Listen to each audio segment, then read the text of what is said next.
তবে আপনাদের কাছে একটা শেষ কথা বলি। আমি এই কদিন আসার পরে আমরা আমাদের যে পার্টনারশিপ তৈরি হয়েছে উইথ আমাদের যুব ক্রীড়া মন্ত্রণালয়ের সাথে, আমরা we are really grateful Asif ভাই স্যার আপনার প্রতি, বিকজ আমরা যখন যে জিনিসটা এই 100টা মাঠে যে সিনথেটিক পিচ বসাচ্ছি এবং বড় বড় যে স্থাপনাগুলোতে সাহায্য করা বা এই স্টেডিয়ামটার মালিকও কিন্তু এনেছি, তাতে ধন্যবাদ জানাচ্ছি আপনাদের এই সমস্ত সাপোর্ট এবং এক্সটেনশন সাপোর্টের জন্য। Thank you very much. Thank you. চায়নাতে কাজ করেছেন, সেই এক্সপিরিয়েন্স থেকে সহযোগিতা করবেন তৈরি করতে এবং দায়িত্ব নিয়ে তৈরি করবেন এবং বাকি বোর্ড তাকে সহায়তা করবে এবং আমরাও মন্ত্রণালয়ের পক্ষ থেকে সর্বোচ্চ সহযোগিতা করব, এটাই। হ্যাঁ, একটু ক্লিয়ার করি।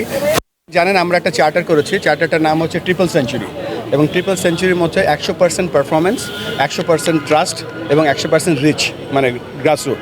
এর নিচে 4টা প্রোগ্রাম, একটা হচ্ছে যে ইন্টিগ্রিটি, একটা হচ্ছে হাই পারফরমেন্স ফর অল, একটা হচ্ছে কানেক্ট অ্যান্ড গ্রো এই ডিসেন্ট্রালাইজেশন, একটা হচ্ছে বাংলাদেশ ক্রিকেট বোর্ডকে আমরা international organisation, world class organisation করব। তো এর মাঝে ডিসেন্ট্রালাইজেশন হচ্ছে কানেক্ট অ্যান্ড গ্রো।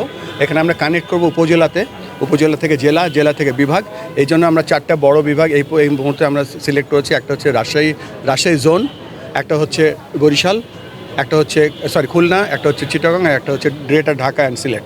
তো এই 4টে জায়গায় আমরা সমস্ত যে জেলাগুলো আছে সেই জেলাগুলোকে টার্গেট করব। জেলার মাধ্যমে আমরা ক্রিকেট সম্প্রসারিত করব এবং হাই পারফরমেন্স করব, কেননা আমরা সেখানে ছোটো ছোটো মিনি বিসিবি তৈরি করবো।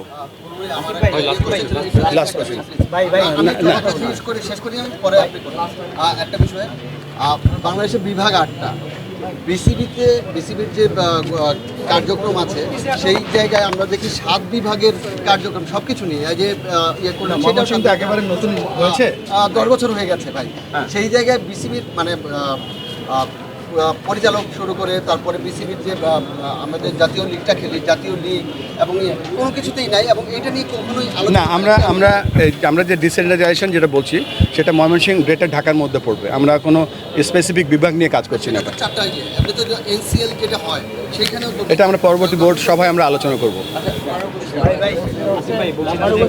কুমিল্লা স্টেডিয়াম নিয়ে অনেক কথা হচ্ছিল যে কুমিল্লা স্টেডিয়াম থেকে ফুটবলের দায়িত্ব দেওয়া হয়েছে। কুমিল্লা অনেক ক্রিকেটার, অনেক সংগঠক আমাকে স্পেশাল, আমি যদি স্পোর্টস নিয়ে কাজ করি, আমাকে বলছে আপনার সাথে আসলে এই জিনিসটা যে আপনি যখন ফুটবলে যখন দিলেন, অনেক ক্রিকেটারে প্র্যাকটিস করার সুযোগটা পায় না, এই জিনিসটা আপনি একটু বুঝিয়ে দেখুন। না, কুমিল্লা স্টেডিয়াম পুরোপুরি ফুটবলকে দেওয়া হয়নি। আমার মনে হয় এটা সমন্বয় করে করার জন্য করা হয়েছে। ওনাদের একটা টুর্নামেন্ট ছিল, সেটা আয়োজনের জন্য সাময়িক সময়ের জন্য দেওয়া হয়েছে।